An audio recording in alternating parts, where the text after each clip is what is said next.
Terima kasih. Sebanyak RM3.371 juta diperuntukkan Majlis Agama Islam Wilayah Persekutuan Mawib bagi bantuan zakat pendidikan di Labuan.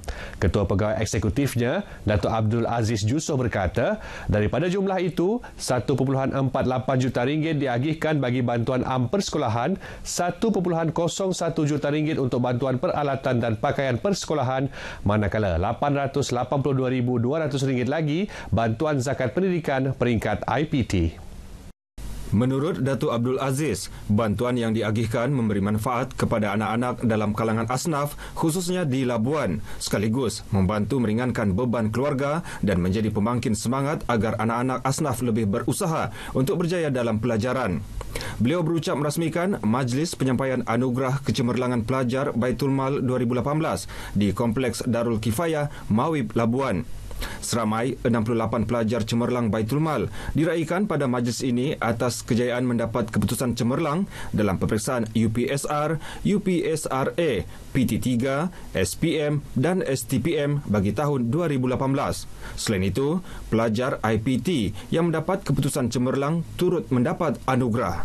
Saya rasa gembiralah sebab atas kejayaan yang saya perolehi diraikan oleh Mawib. Jadi terima kasihlah kepada Mawib kerana meraikan kami pelajar-pelajar yang terbaik ni lah. Jadi dengan bantuan yang sedikit sebanyak diberi itu daripada Baitul Mal selama saya dalam pengajian sangat membantu kerana keluarga pun dari golongan yang biasa, jadi sangat membantulah.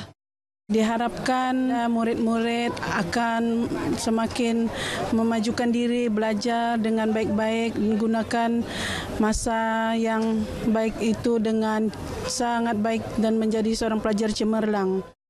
Kesemua penerima anugerah mendapat sijil penghargaan serta wang tunai dengan jumlah keseluruhan sebanyak RM18,100.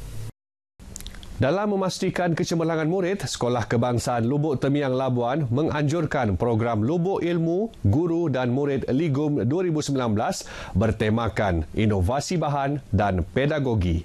Guru besarnya, Adam Abdul Rahim berkata, program di bawah Komuniti Pembelajaran Profesional PLC itu mempamerkan 32 bahan inovasi pendidikan daripada 30 inovator sekolah rendah dan menengah di wilayah ini.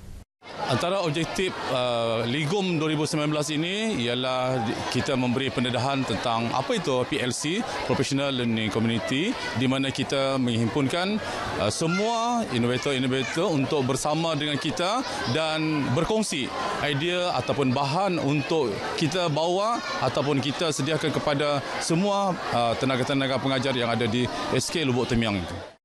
Program Cetusan Idea Pusat Sumber Al-Faik dan unit kokurikulum sekolah ini merupakan perkongsian inovasi sebagai pendedahan dan berkongsi kepakaran bidang pengajaran dan pembelajaran dalam bilik darjah. Ia bagi memastikan pertumbuhan minda murid seimbang seterusnya memenuhi keperluan dan kehendak pendidikan negara. Pada majlis sama, bekas pelajar SK Lubuk Temiang, Muhammad Ashraf Abdul Hamid dianugerahkan ikon Ligum 2019.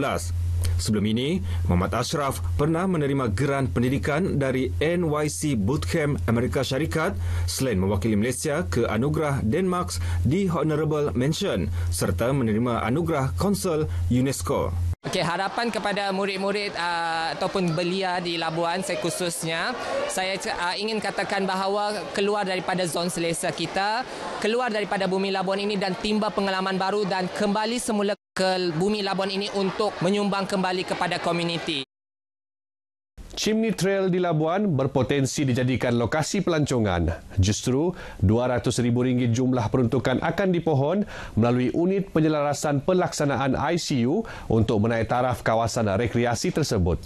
Ahli Parlimen Labuan, Datuk Rosman Isli berkata, tempat berkenaan perlu diberi perhatian dan dibangunkan sebagai pusat pelancongan. Katanya, pelbagai aktiviti rekreasi boleh dilakukan selain menjadi tempat kunjungan orang ramai untuk beriadah serta menikmati suasana matahari terbit.